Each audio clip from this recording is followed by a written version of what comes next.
guys! Welcome to my YouTube channel, and for today's video, we are going to talk about method overloading and method overriding. So, we have here 4 objectives. The first one is to discuss the concept of method overloading and as well as the concept of the method overriding. The second one is to provide example and discuss it. Next is to differentiate the two concepts, and last is to discuss their importance in the context of object-oriented programming. So first, let us discuss method overloading. So, method overloading, it is when there are multiple methods with the same name but different parameters and or different types of parameters. So, aside from that, there are 2 ways to overload a method. The first one is to change the number of parameters. So, I have here example para ma-picture out ninyo ang buot pasabot sa ato ang first way to overload a method. So, we have here 2 method, the display sum. So, as stated sa ato ang method overloading is the same name but different parameters. So, display sum is our method name. We have 2 methods declared in same name, which is display sum, but differ in parameters. So, nag-differ sila sa number of parameters. So, the first method is nasiyay 3 ka parameters at declare in integer type. Variable r, the variable m, and the variable rm. While our second method has only 2 parameters, integer j and the integer y. So, mo na siya ang first way sa pag-overload sa ato ang method. Same method name but nag-differ sa gidaghanon sa parameters na naa sa isa ka method. So, the second way to overload a method is the different type of parameters. So, as stated in the definition of our method overloading, this method has the same name but differs in the types of parameters nga naa sa isa ka method. So, for example, we have here 2 methods. The print is our method name, and sa ato ang first method is na siya 3 ka parameters but declared in a double type na data. While sa ato ang second method, napod siya 3 ka parameters pero instead of double, integer type siya nga data. So, sa kani nga way sa pag-overload sa method, dapat same siya og kanang parameters but differ siya sa type sa parameters nga gibutang niya sa method. So, next, to further analyze the ways to overload a method, we have here method overloading example number 1 sa different number of parameters. So, this is our code. This is our output. So, I have also pasted the code in my NetBeans so that it won't take a lot of time. This is the code.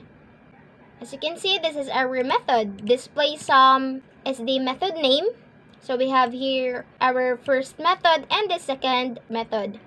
Of course, same name jud sila. Mao man ang concept sa atong overloading. First thing is, this is our main method, the highlighted code. So, we have called the display sum method with 2 parameters. So, the program will read in this line of code. Of course, as you can see, the second method is highlighted. It's because naka-base siya sa parameters nga naa sa first method nga iyahang gi-read. So, sa parameters, ara siya 2 which is 1 and 9. So, of course, ang program, ari jud siya mobasa sa parameters pod nga 2. So, kay sa first parameters man, kay natay 3. So, obviously, dili sila match sa parameters.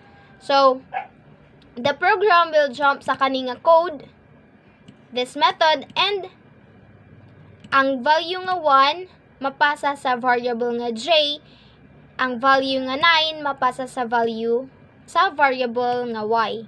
Next is i-execute sa program ang block of codes nga naa sa ato ang method. So the program will read the first line of the code, which is to display the values.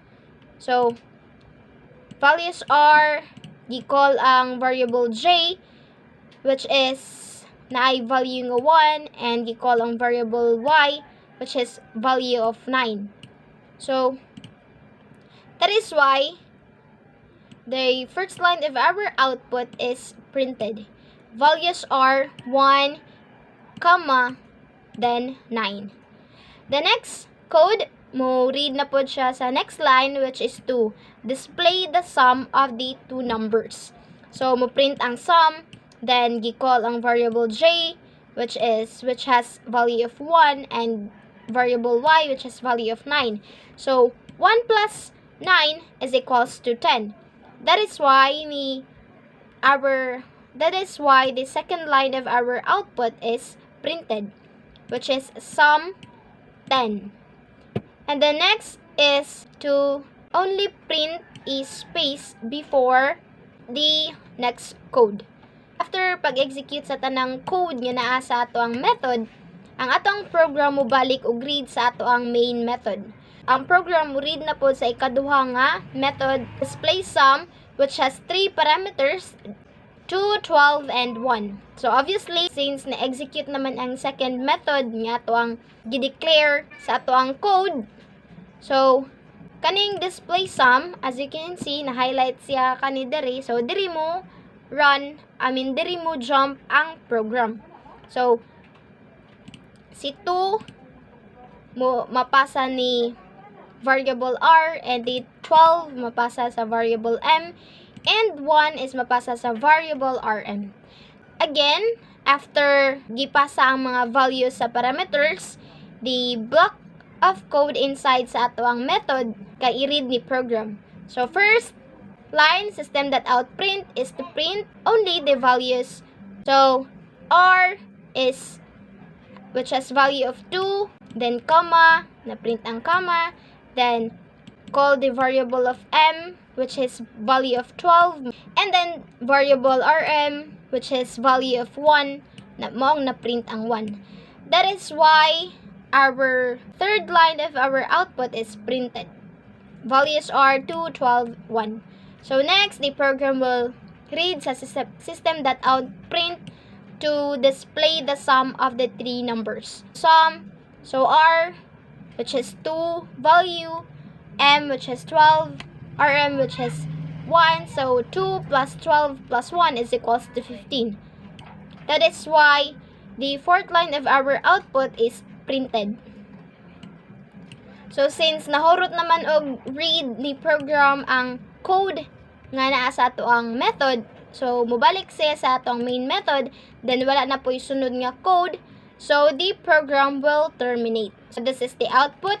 Values are 1, 9, sum 10, values are 2, 12, 1, sum 15. Just like the output that I have pasted on my PowerPoint. So let us proceed to method overloading example number 2 sa different types of parameters. So sa first is nag-differ sa gidaghanon sa parameters nga naa sa method, and this time mag-differ siya sa type sa parameters nga naa sa method. We have here the code, and this is our output.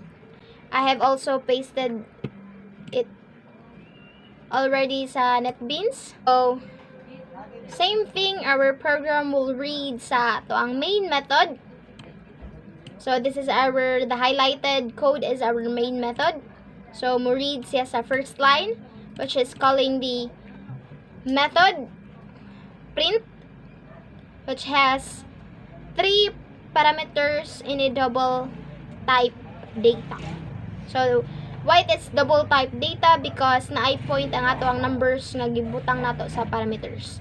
So obviously, as you can see, gi-highlight ang method nga nasa babaw, kay of course since ato ang parameters kay nay mga points, so double jud siya. So ari siya mo read sa ato ang sa ato ang method nga double sad ang parameters. So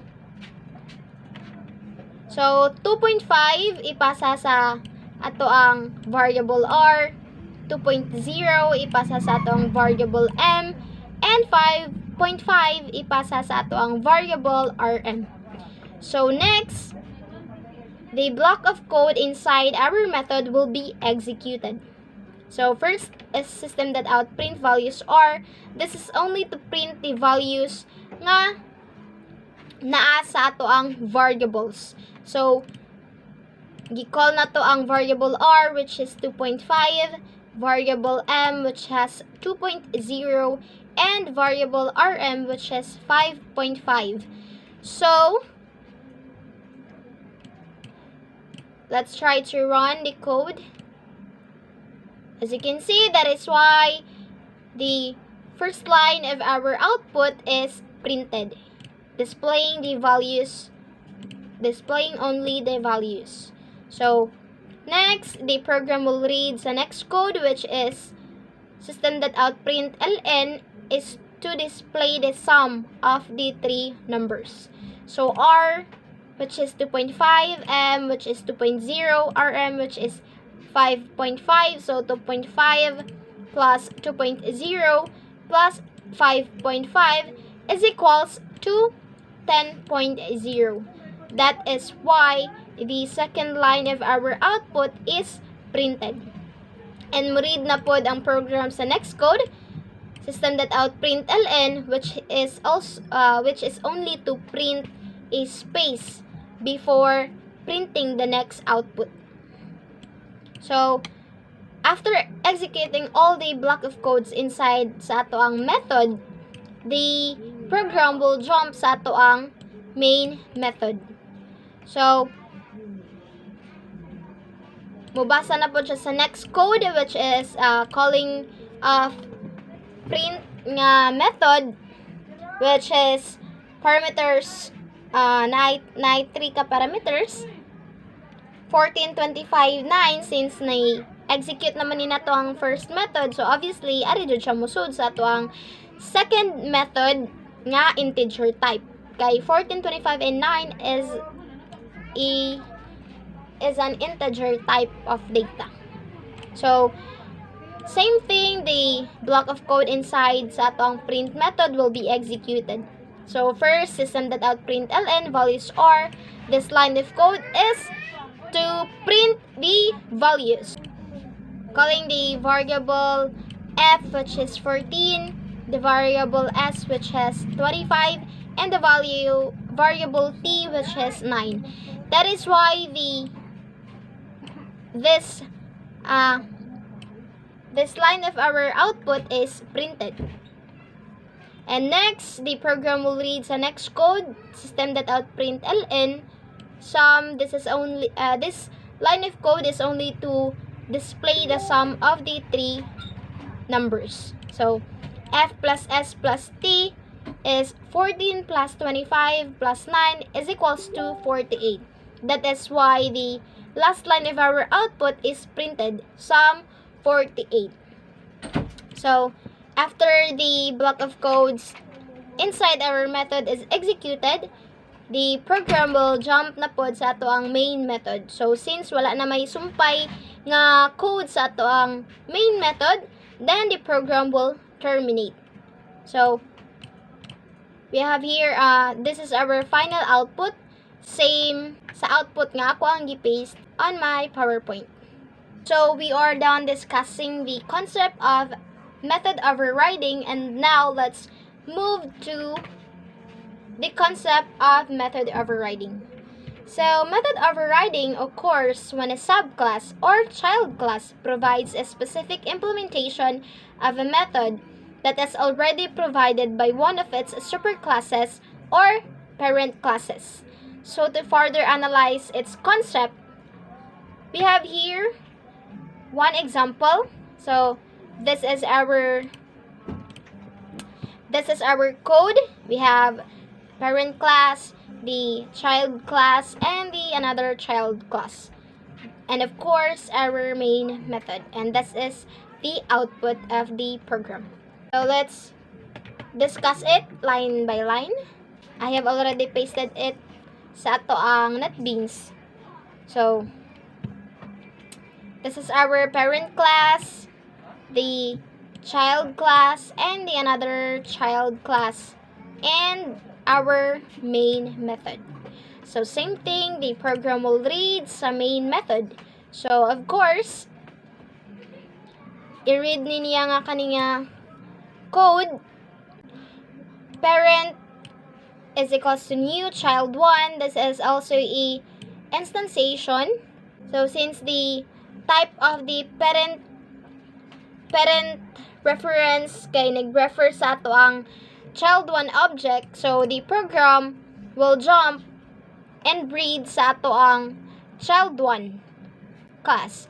So, this is class child 1 extends parent. This is class child is gi-extend siya sa ato ang parent class. Then read sa next code which is display. As you can see, pag click na to sa display, ang na-highlight is display sa method display sa parent class. But since nag-use man taog method overriding sa kaninga code, instead of this block of code ang i-execute sa program, ang block of code nga naa sa child 1 ang i-execute sa program. So, pag-read sa display, pag-read sa program sa display, gi-override ni class child 1 ang function sa parent class.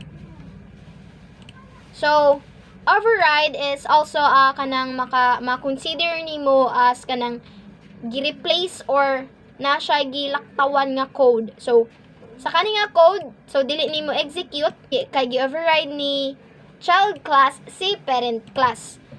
So, instead of kaninga code ang i-execute ni program, ang code ni child class ang i-execute sa program. So, mani ang ma-print sa ato ang output. That is why the first line of our output is printed. I am child class 1. And then, after executing the block of code, ato ang program mo balik og jump sa ato ang main method. And same thing, since ang parent type preference sa ato ang instantiation is nag-refer man siya sa child 2 nga object, so of course, mo read siya sa child 2 class. So, dire, class child 2 extends parent. Then display. So, same pag una, ang display, nag-highlight dire sa parent class, but it doesn't mean nga ang code sud sa parent class ang atong i-execute. But instead, ang code nga nasa atong class child 2 ang atong i-execute since gi-override ni child 2 class si parent class. So, sa pag-override, diri mo read ang code, diri mo read ang program, then i-execute ang block of code inside sa void display method. So, that is why na-display ang I am child class 2. Ang second line sa ato ang output. So, after executing the block of codes inside sa method, mubalik na po jump ang program sa ato ang main method. So, since wala na may sumpay nga code sa ato ang main method, that is the time that our program will terminate. So, this is our final output.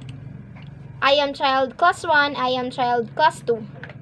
Same thing sa ato ang gi-provide nga output pasted on my PowerPoint. So, now let's move on to the difference between method overloading and method overriding. So, sa method overloading, it compile time polymorphism.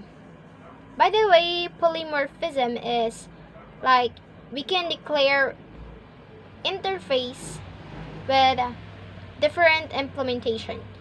So, sa ato ang real life example of that concept is sa isa ka tawo pwede siya, daghan siya role or characteristic. Like, one man can be a husband, can be a employee, can be a father, and can be a friend. So, like, isa siya ka form, but daghan siya og functions and implementations depending on the context. So, whereas sa overriding, it is a runtime polymorphism. Next, sa overloading, it occurs within a class. So, we can see sa ato ang example diri at mo ni ato ang first method, ato ang second method nga naa sa ato ang sulod sa class. So, nahitabo siya sulod sa ato ang class. So, next, sa overriding, performed in two classes with inheritance relationship. So, sa overloading, ang method kay occur siya sa sud sa class. So sa overriding, lahi siya nga class. So, naay parent class, child class, and another child class, and another subclasses nga depende kung pila ka subclasses nga imong naa sa code. So, of course, since naamatay parent class o child class, naagin ang inheritance relationship. Si child class mo inherit ni parent class. Next, overloading method may not require inheritance. So, as you can remember sa example nga akong gi-provide earlier that we haven't uses inheritance relationship sa tuang method overloading example. Then, sa overriding, it should be or it always requires inheritance. So, of course, as you can remember po sa ako ang example code nga gi-provide sa method overriding, na-adjud ang inheritance. So, next is, overloading must have the same name and different parameters. So, gibalik-balik dyan na siya sa example sa nako ganina. Same name, this is the method name, display sum, but different parameters. So, sa kaning method, tulo ka parameters, then sa kaning nga method is duha ka parameters. So, sa kaning pod, same name, sa kaning nga parameters, though pareha sila tulo ka parameters, pero naglahi siya sa data type sa parameters. Kaning isa ka method is double, and another method is the integer. So, next is, so overriding must have the same name and same parameters or signature. So, sa overloading, pwede ra nga dili magpareha sa parameters. So, sa overriding, dapat pareha sila og method name, pareha pod sila og parameters, or pareha sila og signature. So, like sa ako ang example provide. So, this is the void display, void display, void display. So, next is overloading. Sa overloading, private and final methods can be overloaded. So, sa whereas say overriding, private and final methods can be overridden. And the last one is argument list should be different while doing method overloading. So, argument list is same sa siya sa parameter list. So, overriding, argument list should be the same in method overriding. So, kung pila ka parameter or argument list ang naa sa isa ka method, so, mausad ang parameter list or argument list dapat naa sa tanang method nga naa sa imong code. Next, let's move on to the importance of method overloading and method overriding. So, first, sa method overloading allows us to create multiple functions of the same name with different implementations. So, makita gyapon to siya sa akong example nga gi-provide ganina. Same name but different implementation. why nganong different implementation sila kay sa kaning method tulo ka parameters. So i-implement jud siya dapat sa tulo pod ka parameters.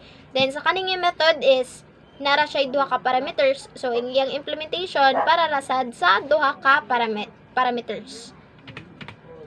So next is it helps to avoid redundant code, eliminates complexity, and enhances runtime performance. So it is self-explanatory. And let's move on to method overriding. First, method overriding, let us implement a parent class method in a child class with the same name and parameters. Pwede ta maka-implement ni parent class sa child class with also dapat ang atong method is same name, same po daw parameters. And next, allows subclasses to override the function of parent class.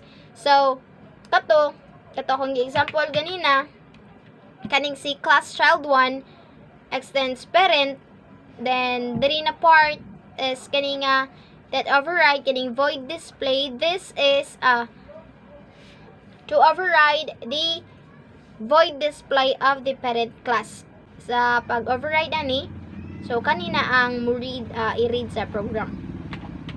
So next, last is overriding allows child class to extend parent class, which allows child class to access all the methods of the parent class. So sa ako ang gi-explain ganina, atong child class na extend sa ato ang parent class. So in that way, ato ang child class maka-inherit pod sa tanang methods, functions nga naa sa ato ang parent class. It is also known as inheritance relationship between parent class and the child class. So that would be all for today. Thank you for listening, and I hope that you have learned from my discussion. Bye guys!